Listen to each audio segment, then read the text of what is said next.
Denton is a professor at Olney Central College. He has done a number of presentations across the couple of states and actually teaches a class on political assassinations at his college. And he's here today to talk about messaging for the 50th anniversary coming up next year.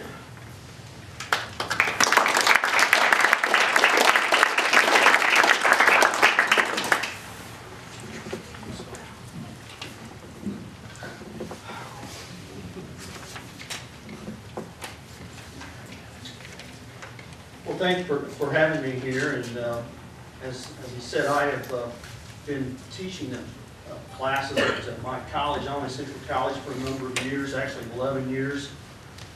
And I'll tell you right now, I have no earth-shaking revelations to come up here with.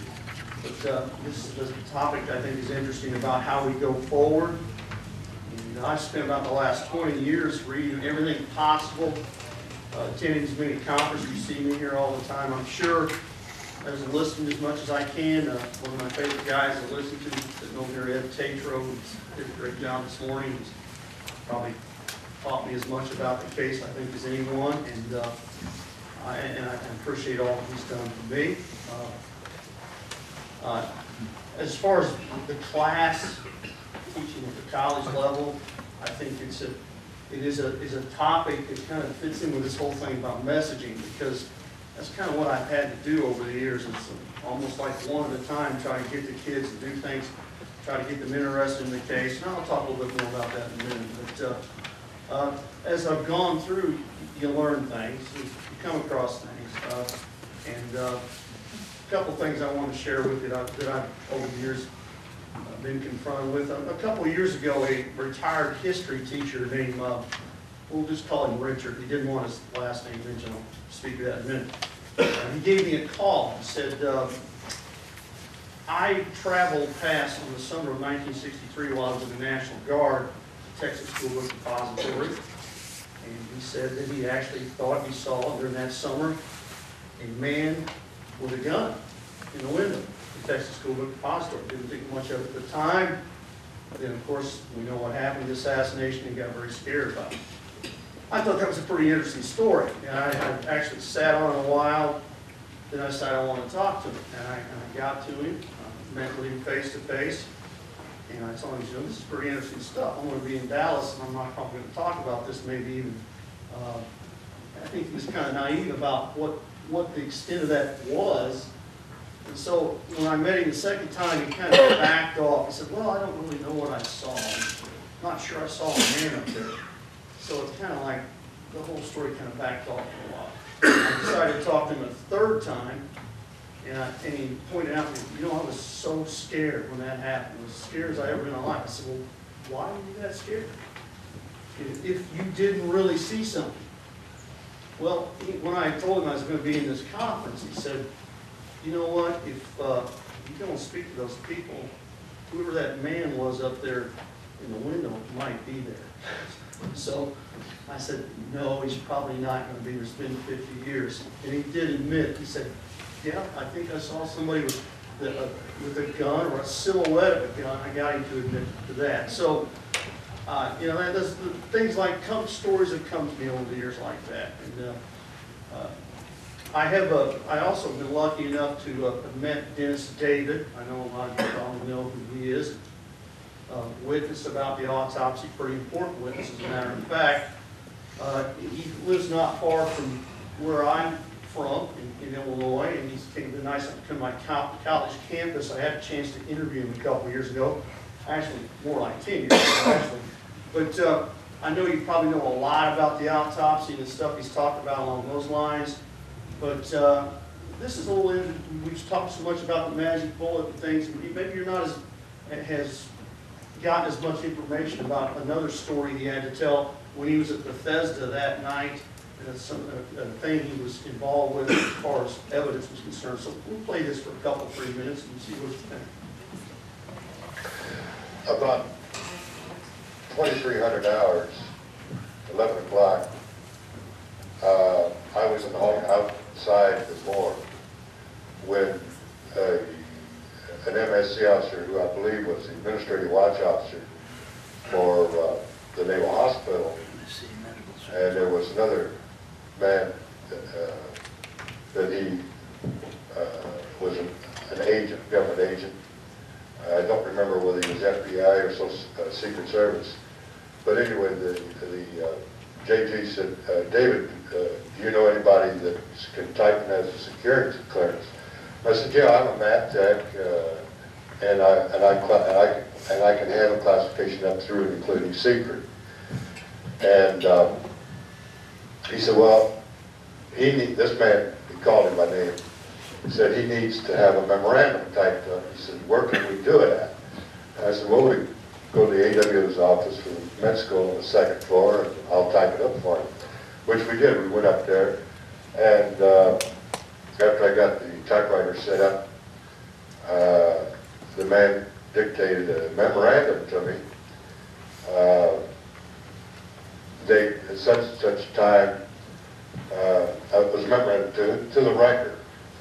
It said, on this date, the following items were removed from the head of the President of John F. Kennedy during post-mortem proceedings, and then proceeded to describe 4 pieces of lead. While he was dictating, he had set a pill vial down on the desk right beside the typewriter, and after he finished dictating, took the memorandum out, and he was reading it, and I picked this pill vial up, and he happened to see it. He said, go ahead and look at it. I uncapped the pill vial and poured them out in my hand, and there were 4 pieces of lead. On the average,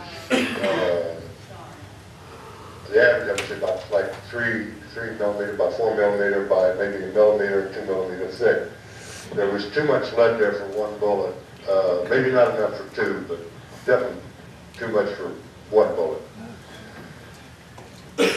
Well, that's an important statement. I mean, we've been talking again about so much all day about ballistics and different bullets. You know, you start counting bullets in the single bullet theory. You've got obviously shots totally that missed, and obviously, you know, you're basically left with 1 shot that would be recovered. You got the magic bullet, 1 shot that missed, and then Kennedy's body, there could be no more than 1 bullet coming out of his body if we start counting bullets. He said the FBI agents showed him enough bullet fragments for at least 2 shots. So that's more of a confirmation. And Dennis David, a great guy, came a couple times and spoke. You should read, I think William Law has a book that's verbatim about his account of the autopsy and some of those things. If you wanted to get into that.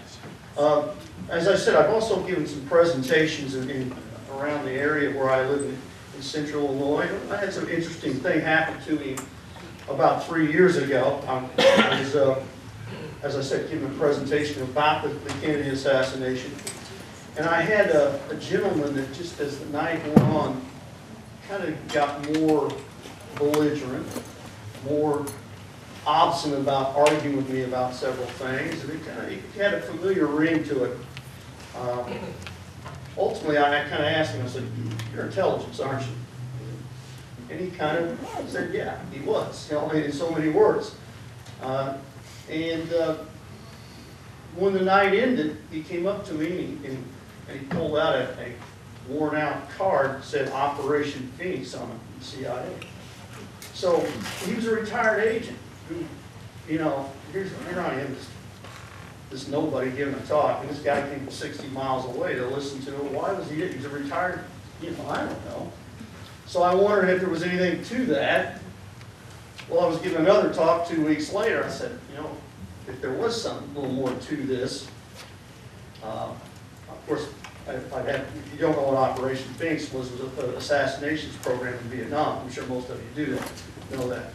And he told me that when I talked to him afterwards, he admitted, well, we did what we had to do in Dallas. And I didn't get the idea that he was in Dallas. I think he was too young, but he did fit the Vietnam era age, I think early 60s.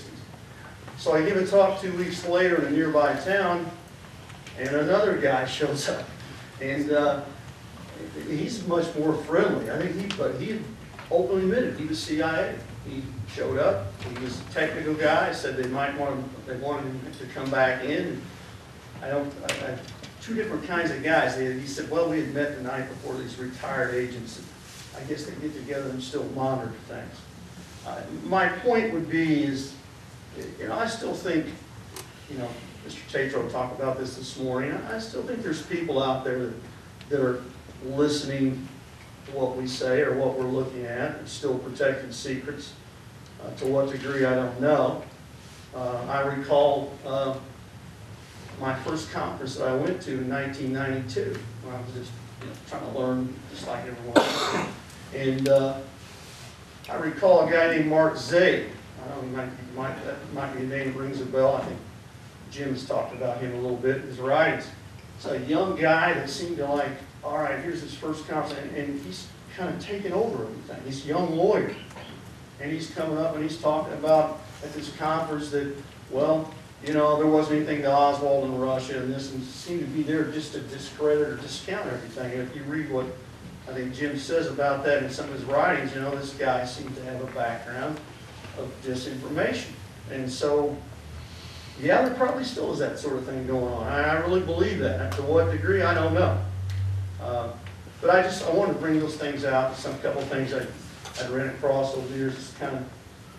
This is my topic, but I want to give you some of that. And this, I think, is important, messaging for the 50th. And, if you've been through, we've all been through these things, 40th, 30th, we go through these things, and, these things, we're going to be confronted again. There's going to be a spotlight on this thing. It'll be another opportunity for us being the research community, to tell our side of the story. But you also know there's going to be a lot of pushback. That the cynics will be out there. And how we respond to the doubters and the cynics, in fact, I might want to talk about a little bit how we maybe counterattack that a little bit, how successful we be. I don't know, but these are some things that I thought were significant. And you've heard some of these statements. They're kind of the statements I think we've all been confronted with as people that are interested in the JFK assassination. Like particularly the second one. Well, we'll start with the first. We probably never know all the truth about what happened. Well, we all know the response to that would be is that, yeah, there's a lot of things out there.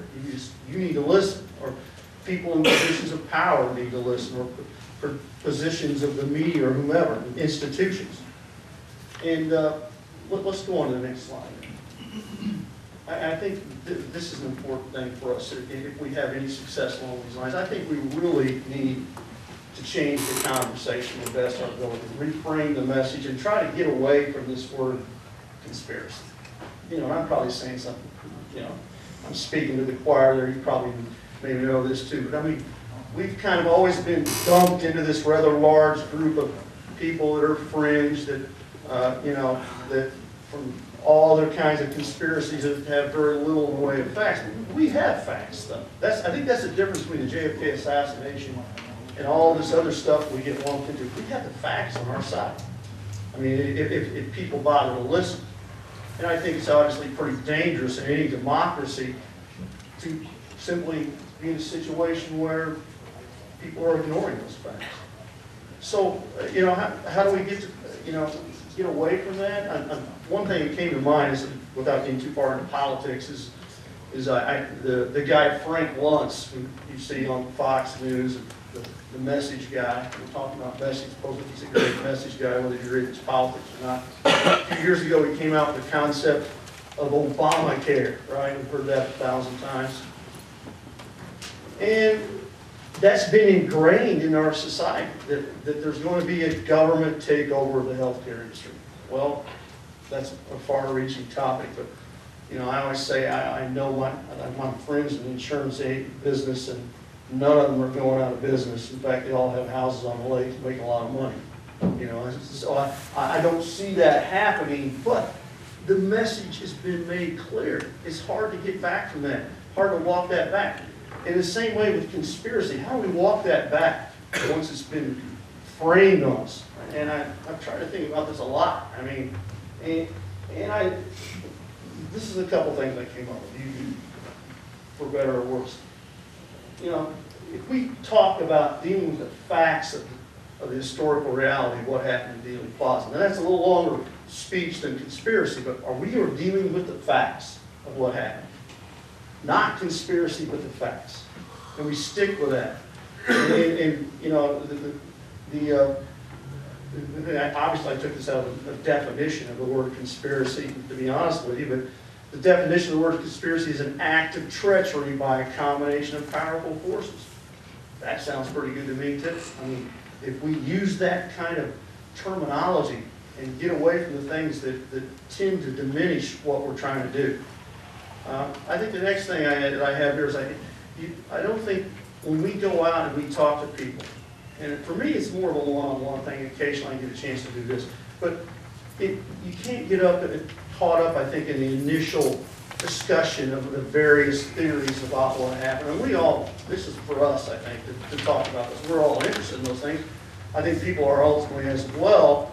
But if you're talking to somebody new, like college kids, high school kids, I mean, you really need to kind of simplify that message a little bit. And even others will talk. I remember a professor, young adjunct professor, actually, I worked with, talked about this whole story just being too convoluted. You didn't want to get too close to it. And that is true. That is hard. It's hard to get close to this because of all these things. You spent 15 minutes talking here about the gun, right? I mean, that might lose some people. I mean, in other situations. Not us, but some others. So, and then we deal with people that obviously that are cynics all the time. People who want to muddy the waters. Various inconsistencies and variations of the different theories we tend to look at. And I think our response should be that, well, there's never been an investigation that's really been legitimate. What are we left to do but to speculate? If you want to speculate who did it, right? You know, what your theory is, that's what we're left with, without a legitimate investigation. And I also think that some of these same skeptics and cynics will always find an explanation sometimes, especially when we deal with magic bullet theory and some of these things that are so ridiculous, that their explanations involve a greater leap of faith than the conspiratorial conclusions that they're trying to debunk. A lot of times. I mean, I'll give you an example. I mean, again, I'm jumping to other things here as examples, but I can recall watching a documentary a few years back on miracles. I think it was about Fatima. The Catholics, of course, believe that the miracle happened in Fatima in Portugal, right? A young girl saw this event in the atmosphere, and so on and so on. And then of course, the scientific, cynical explanation comes on that there was some sort of atmospheric event in the sky, and they spent all this time trying to explain what might have happened, why these thousands of people saw, or 1,000 people saw something happen. And they said, well, maybe something happened, you know? The explanations sometimes go way beyond what we're trying to see, what's obvious, what's in front of you about this case.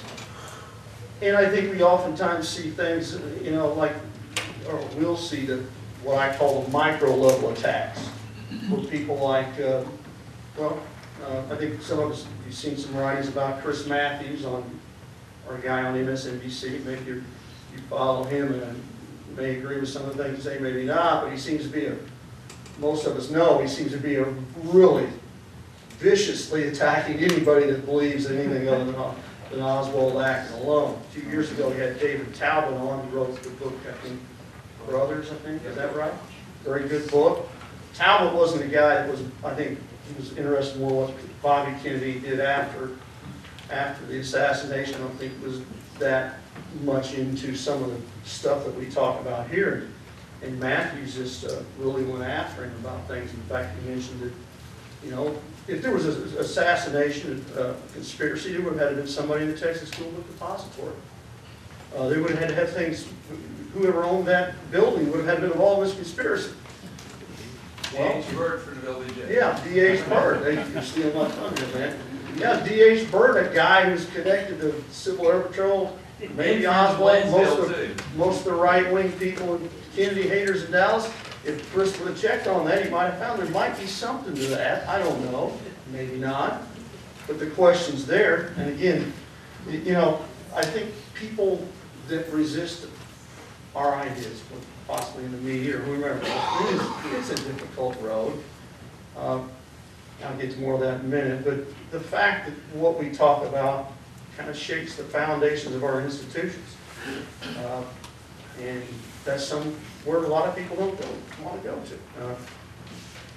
The fact that we may not always be the good guys. I mean, I teach history, but I realize here this is something that doesn't make America and it's shed in a good light in the 1960s.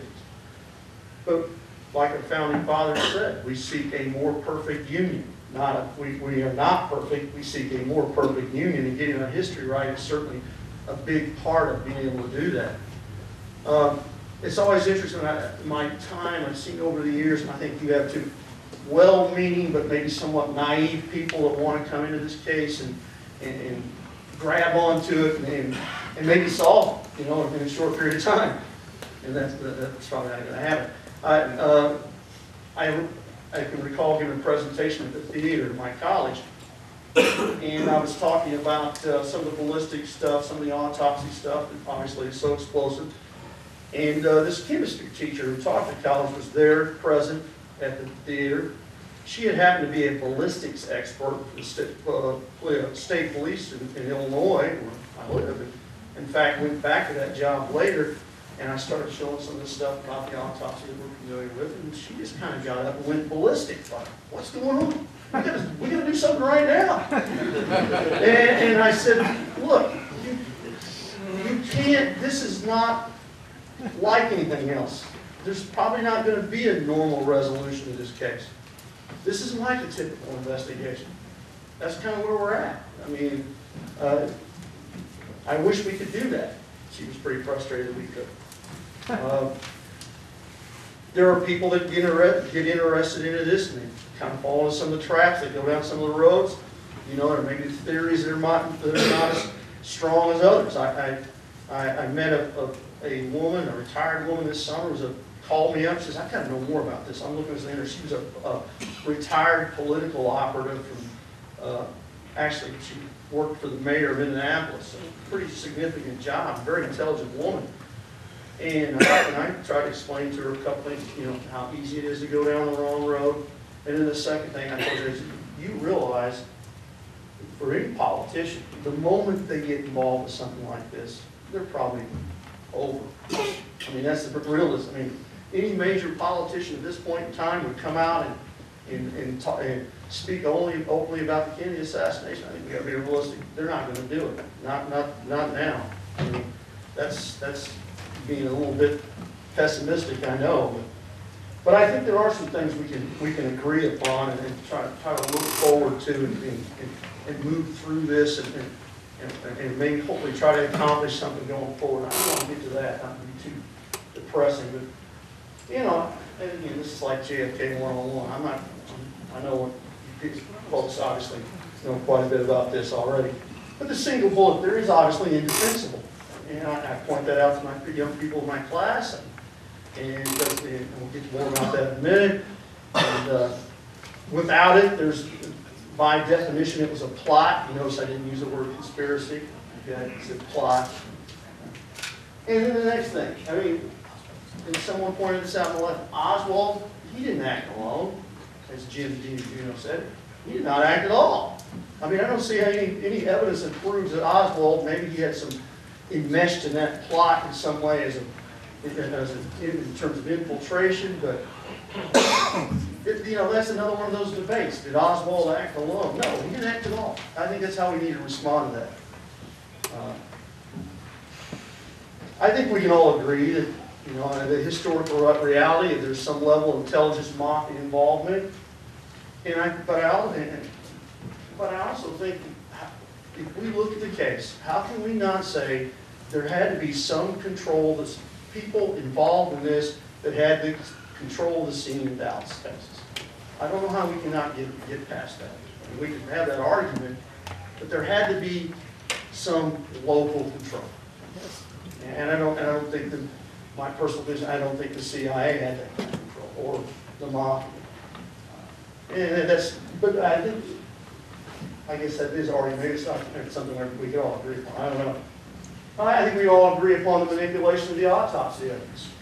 And I think we can all agree that there was certainly some sort of government cover-up after the fact. I mean, I think we can all put a list like this together.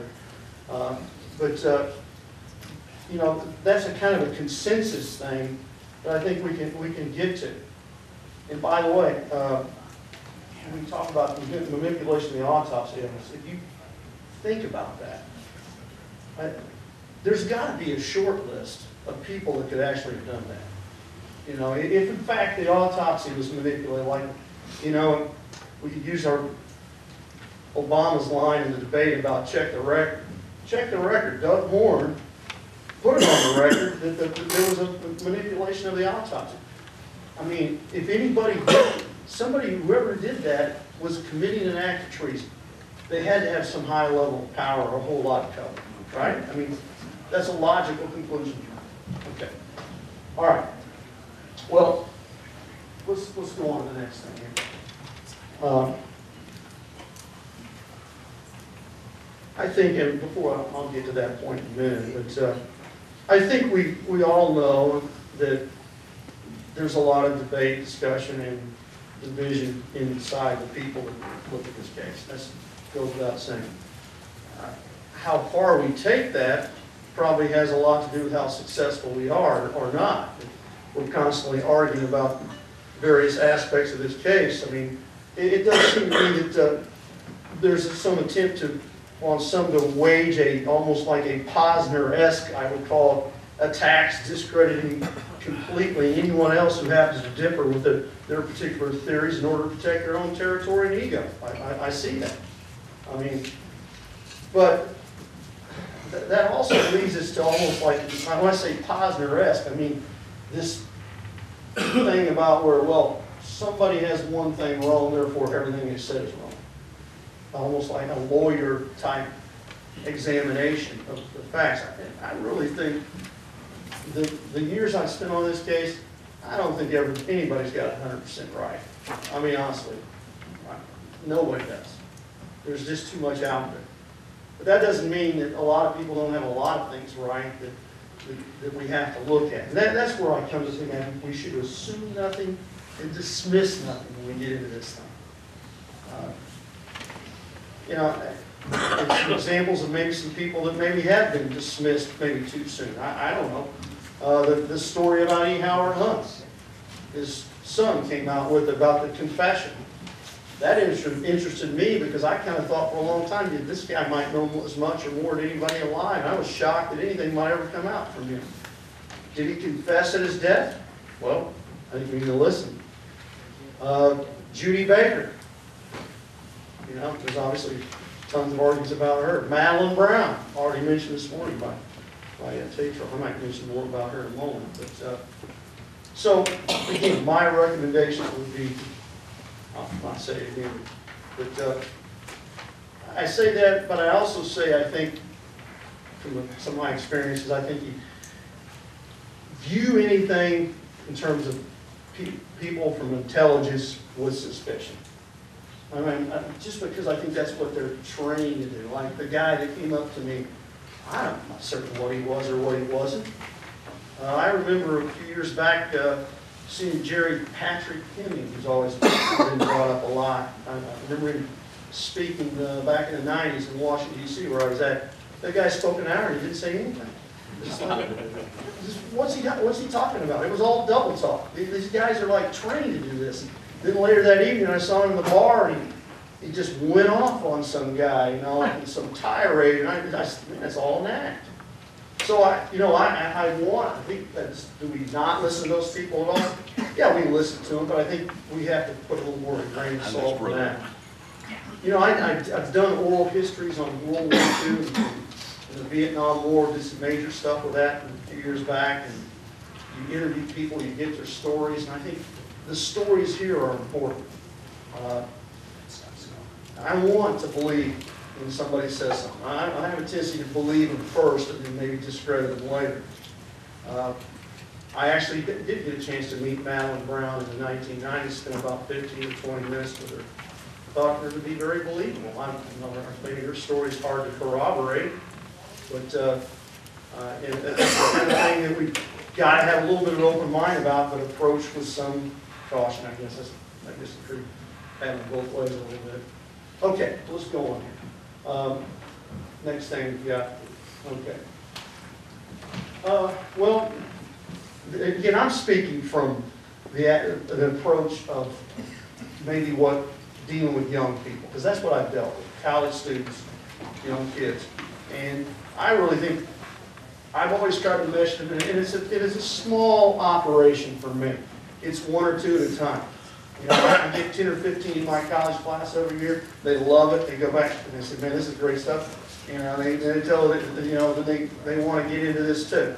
I think a lot of young people are particularly interested in the whole 9/11 thing. I'm not going to, you know, the whole 9/11 conspiracy stuff, whether you want to jump on that one board. But I think a lot of college students want, I think every college student has probably seen Loose Change, you know, and you've seen that video.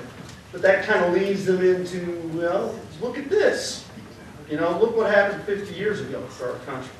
And that's an approach we take. My 20-minute rule is, I believe you can take 20 minutes and talk about this case, what I call the same day evidence, and I don't see how anybody can logically believe there was anything but a conspiracy. I'll tell anybody that if it comes into my class. I had about a 50-year-old guy, 50-year-old liberal skeptic that signed up for my class this year, been in my history class, and he said, you know, I don't believe none of that stuff. I said, give me 20 minutes. And he came back to me later after the first 20 minutes of the class, and he's all on board now. He is all the way into it. People want to dive into this. People are curious about this when you give them an opportunity, still 50 years later. And that is always an opportunity. Maybe the major media, they don't give us much of a shot. I don't know. That's a different road to try, a difficult road to go down, but there's still that chance to go out. You know, Ed Tatro mentioned, yeah, we probably lost the battle, but we still have the opportunity, I think, to get out one at a time, tell a story, try to get people to try to look at what their real truth and what their history is. Long live the mouse. Yeah. Thanks, Ed. Yeah. Well, and when I deal with young people, I deal a lot. I try to go with the witnesses. I try to go with the basic stuff. You know, it gets a little JFK 101, but I show these things. I mean, if it was really Oswald behind, how come people were running up this hill right after the shots were fired? Those were cops running up the hill. Next slide. And then I, use the Bruder film experts to know which slide this is. I couldn't tell you slide, whatever. But obviously, you can tell that John Kennedy is reaching to his throat. He's been hit, and John Connally is not. And that one slide of this Bruder film, to me, destroys the single bullet there. And further confirmation would be, of course, what Connally said his entire life. He wasn't hit by the same bullet. Yep. What about the Cuban holding his hand up as a signal? How about that? Could go off to the side over here. I'm not sure about the Cuban holding his hand up. Go ahead, yeah. Not just the two guys I've never heard anybody talk about it. Look, the moment they're left, the president's going by, they're turning back either to the report or the echo over their right shoulder. And whatever building that is on downtown. Yeah, maybe that's a possibility. In the last picture, obviously, if you blow up the last, when I go back to the last picture, you blow up, there's a guy that appears to have the microphone in his back pocket. That's him right there. That's it right there.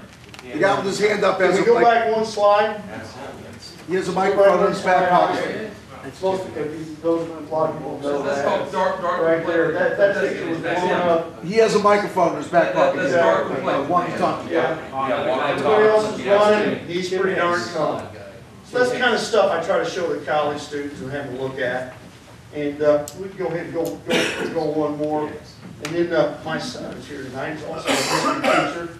He talks about this in his class. And then he's got a smaller level, not smaller, but more academically less inclined kids to deal with. He talks about the Kennedy case, and This, you know, in Southern Illinois, we've got a lot of deer hunters. That Okay. statement up there is incorrect. That wasn't Fink who said that, that was Connolly Scott. What's that now?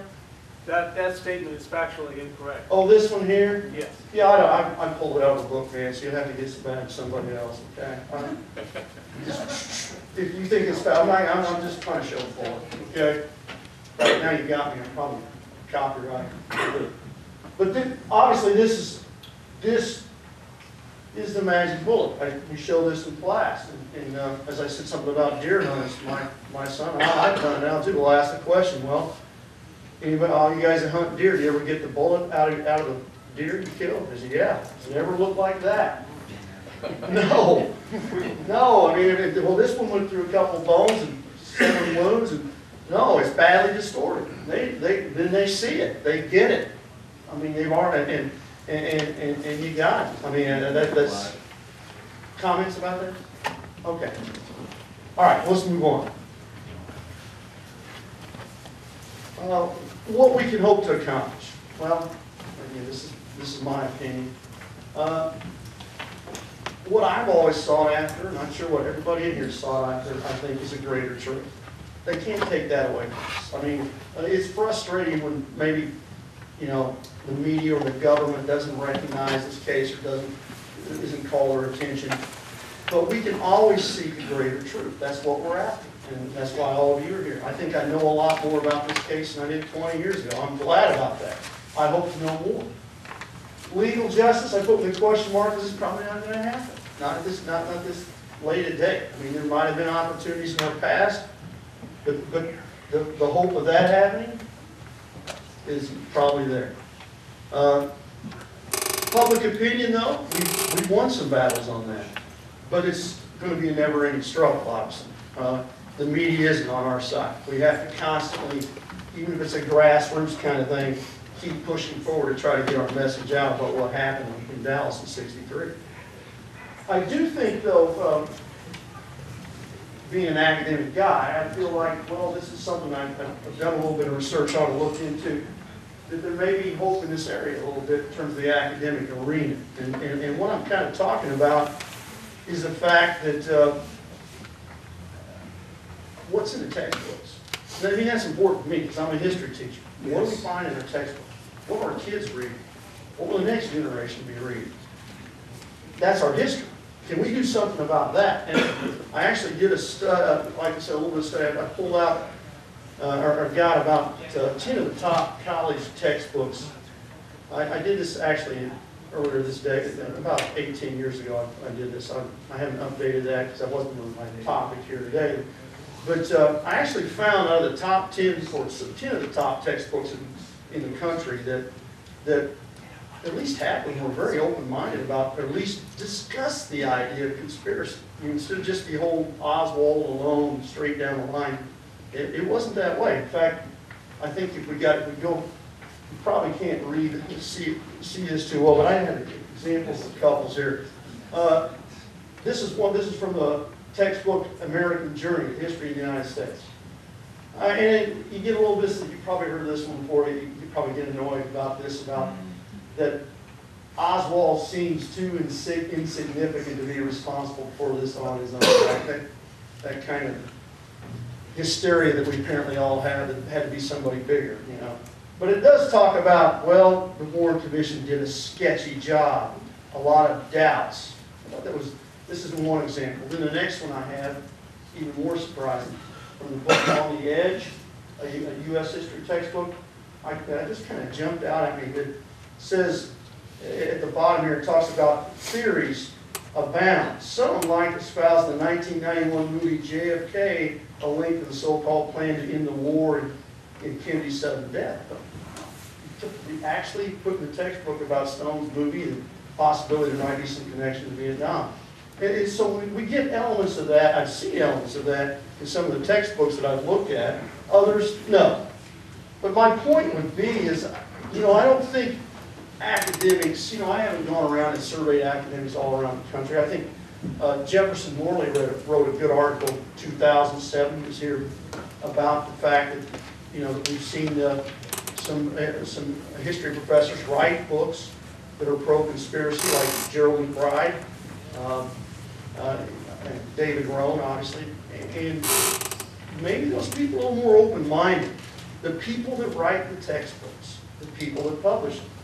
It's really, I mean, a smaller group of people, first of all, that may not have an agenda or pushback. I'm not saying they're all going to be pro-conspiracy or all they could be closed-minded about it. But that's kind of where I'm headed towards in terms of ideas heading towards the 50th anniversary. This is just something that I would throw out at you that maybe could be done. If we could get some people together from here or somewhere else to talk about the idea of how can we get academics together, the people that write the textbooks, the people that write the history that our kids are going to read, can we somehow get to those people? And how do we do it? You know, one of the things that I've tossed about, obviously I've had presentations at our theater and our college campus. We're a junior college, we're not that big, but my alma mater, Eastern Illinois University, I was surprised to find out that they actually had a professor that I've been in contact with, a retired professor that's for a number of years has been teaching a class on the JFK assassination, like I do. I thought I was the only guy in the state. So he's on the alma mater there, or actually one of the, as I said, professors there. Could we find a college campus where we can maybe do something like this? And so I know we do this moving toward the 50th anniversary. We're going to be here all together again next year. But this is kind of an echo chamber, isn't it? I mean, it's who we are, and we talk to each other. Can we somehow get outside that arena and present, but not like, you know, this stuff comes up, you know, I think 10 years ago, Cyril Weck had the big conference in 2003. Maybe some of you went to it. I came here. You went, okay. It was a big deal, wasn't it? Oh, yeah. But I remember getting material on it.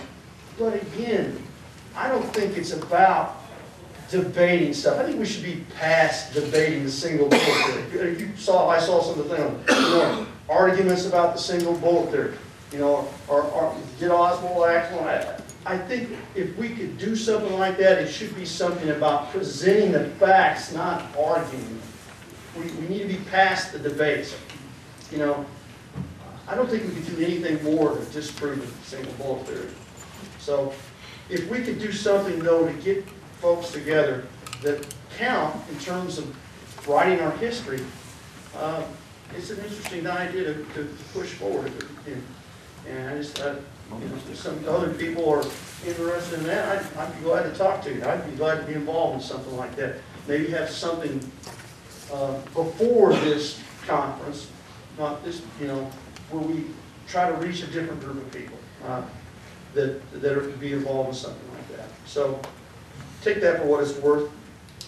I'll just leave you with this. I've always, you know, my talks, I always mention these things at last. Plato once said, tell the masses clever stories, because Plato was anti-democratic. And I think we have been, a lot of us over the years have been told some clever stories about what happened in Dallas. It's our job kind of to repudiate those stories.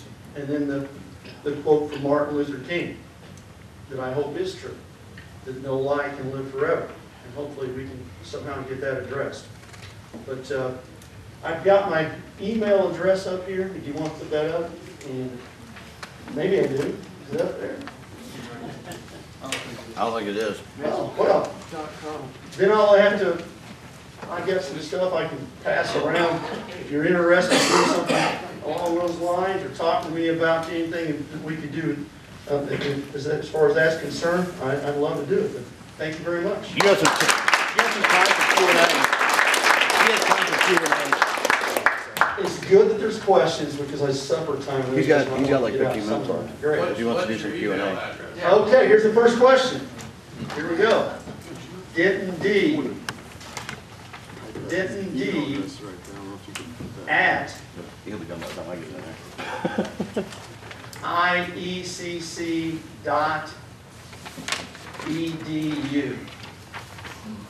Now, I could give out my cell phone number, but I was worried about that guy Richard that I talked about at the beginning. In fact, the guy that was in the window is here.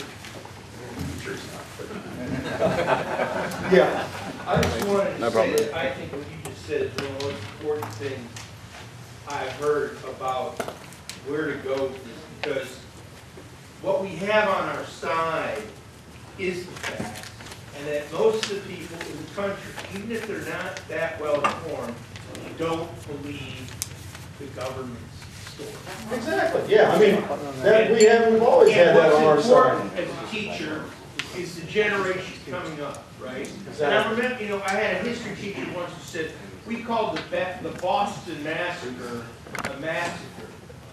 And we called the Battle of Wounded Knee a battle, okay? And those are obviously both untrue. Those are both untrue. Exactly. Okay?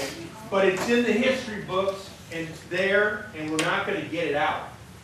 But this is still current enough Mhm. that we can win that battle, but we gotta win it with the kids, and we gotta win it in the schools. And there's people, I think, like you, and Glenn, Mr. Biden here, and myself, and other teachers, to do what you can with the young people, and they do embrace it. They do get it. I know, I think there's a surprising amount of school teachers that like to talk about this topic, especially from my front. There's a lot of them that are out there doing it right now, really. So I applaud. Thank you, appreciate it. Yeah, go ahead. I think an instructive would be is to approach the young journalists in the media, get a whole send your theories and your thoughts to the young journalists. Yeah, because, well, most of you, there's a lot of your people that know more about this than I do, but obviously that group of people like Dan Rather, who was running around Dallas that day, and, you know, you're not getting anything out of him, or Tom Brokaw, or on and on and on, but you're right. I mean, is there a chance we're far enough past this thing now that maybe there are people that don't have an agenda to not look at this thing? All right, I'm gonna, go ahead. On conspiracy, the word, if you look at that word, and a legal term for that is two people working together to produce an illegal act. You use that word in that perspective, and you keep saying that over again. The U.S. Attorney's Office does most of their prosecutions by finding people in conspiracies, as they can easily get to 10 years off these people. So it's not like it's a bad word, if you keep saying it's not bad. Yeah, it's been framed that way, though. I mean, you watch television and watch the news, and they just dump it, you know, we get dumped on. Yeah, Ed? One of my former students, who's 10 years younger than me, is an art teacher at a private Catholic school. And every year, they allow him to take the senior class into the assembly, and he teaches the Kennedy assassination. Now, he doesn't know what the people in this room know. He's got a pretty good handle. He's read a number of books. What he does have is PowerPoints, and he can show films and little sound bites and so forth. So he's very good at hooking them and entertaining them. And he's got them all day. And he blows them away. And one year I got to watch him. With like his last hour. I got out of school early, and I went there. And when he was finished, he said, okay, I will now, entertain questions. And he said, if you have any questions, and he saw me in the back of the room. He said, if you have any questions, ask him. So I came up, and these were bright kids. They pay a lot of money to go to the schools. This is the cream of the crop. And a lot of kids come up and they ask questions for a good hour. And, that was it. And he thanked me for showing up. And one of those girls went to Syracuse University the next year. And she was in a history class, American history class. And her college professor showed the guilty men. And when I came up on the screen, she yelled out, "I know that man!" And the point I'm making is that there are college professors and high school teachers who are showing the guilty men in classrooms, and they can't stop that. Valenti and Moyes can stop from being on TV, but they can't stop that grassroots approach. Now, he's right. We need more of it, because there were history teachers who wouldn't deal with me. I'll just be brief, but in '60, I started teaching in '68, and kids would start asking me about it, and I would talk about it, and most teachers stayed away from me. Hippy-dippy, commie, subversive, black. 68, 69, 70, 71. By 72, Watergate, and the next thing you know, teachers are coming up to me apologizing, saying, obviously you're right, I just didn't think it could happen. So Richard Nixon gave me credibility. But the point I'm making is, from that point on, there have been history teachers at my school who certainly don't know what I know. But they would come to me, or they would ask me to come in and, you know, combine classes and so forth. But you're right, we need more of it. But the journalists are controlled by the powers that be. I don't think that's the answer. You might get to a few. But the answer is to get to more and more teachers who can teach more and more kids. And that'll come. I think going back to the first part of your presentation, David, you know, what should the message be on this important occasion, the 50th anniversary? It is very much a golden publicity opportunity. So the question is, we want to reach out to a larger audience on that important anniversary. We would like to make this a respectable topic for historic research. Once again, a respectable topic for journalists who are mainstream journalists. I think one of the keys to that is to stay the hell out of the weeds. Right. Think macro. One of the books I think that exemplifies that is the Douglas book. Oh, yeah, definitely. The Unspeakable. Fantastic Why book. JFK died and why it still matters. Yes. He doesn't go into the weeds of magic bullet stuff in that book. Or Zipper And so, to that, blah, blah, blah. in a theme like Douglas sounded there, this room, you would have total consensus. We wouldn't be taking pot shots at each other on the 50th anniversary.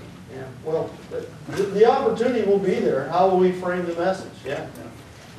Why did you refer? I was in New York on 9/11. There was a worn out Borders bookstore wall before the Saudis flew, the planes in, or Saudis flew out. But I think if you tie in, because everybody says it's 50 years ago, 1122 minus 911, I mean, we would have stabilized the Middle East with Russian allies and Kennedy and approached Mount Castro, so the world would have been a different place. I think if you could marry the two at least, because I think we wait another 50 years to even get the truth about all that. You know, whether it's a planned, purposeful mistake is how they always get away with it. They apologize, they say there were some oversights. So I think, you know, and it was interesting with the 7th grade, my nephew, I turned around, he was getting bad grades, I wrote him, and a teacher had the courage to give him an A+, the government killed Kennedy. You know, and from there he went on to Tufts, but now he's on their side, so. Well, I mean, there's, I mean, like I said, I don't get into the 9/11 thing too much, but other than the fact that, you know, maybe years down the road, we get more treatment. Well, we're 50 years down the road, almost, aren't we? Yeah, go ahead. Hey, David, I think that a lot of times we're too defensive in JFK research, and I really kind of appreciate Vincent Landria's attitude more, which is, it's obvious what happened. We know the government murdered John Kennedy. We know military intelligence was involved. I think LBJ hadn't been involved. Dulles very likely, or at least was an outrage on the Warren Commission. Just tell them to read Landria's false mystery speech, and tell them it's more a matter of psychological acceptance of an obvious truth than debating in the weeds. Well, the last word you said, I think we have to, I really believe, when we look at this thing, I think we need to stay away from the debate stuff. We've been doing it too long. Somehow we got to centralize the message of facts of what we have and get those facts out there, and then we don't get dumped into the fringe as I talked about earlier. So, last question.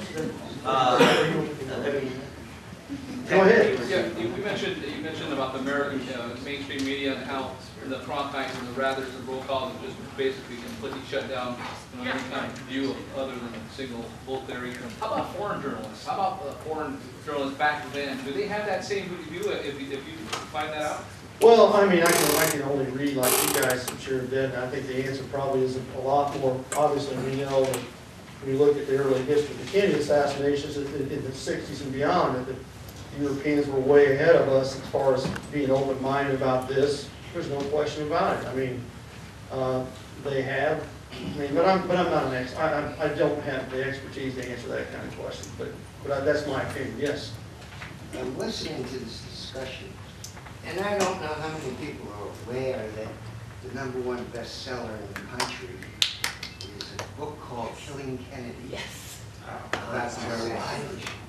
It's #1. Yeah, I was afraid of that. Oh, well, in in a Fox News post-truth world, that's what you're gonna get. No, the point is, Yeah, it's selling, but what's inside? what's inside of it is just the regular delivery, the old standard. That he goes, I did the research, I am the best researcher, I know what I'm doing, and it's all just, it's Yeah. just positive. This Lincoln book is so bad, they won't sell it at the Ford Theater. I got a loyal minority. I'm telling you, most people, and the kids included, don't believe Bill O'Reilly. Well, I'm not talking about that. He's just saying that. I'm not selling the merits of O'Reilly. I'm selling the merits of the subject of the book. Okay. It's number one. Yeah, that's good. That is good. There's so many people interested. Well, We you know, just with don't the have 50th 50 million people anniversary- to talk to every night. Like With the Bill does. 50th anniversary coming up, Yeah. you're gonna see another swell.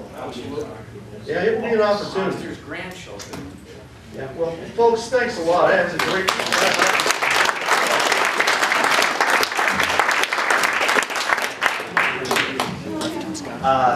Quickly add my voice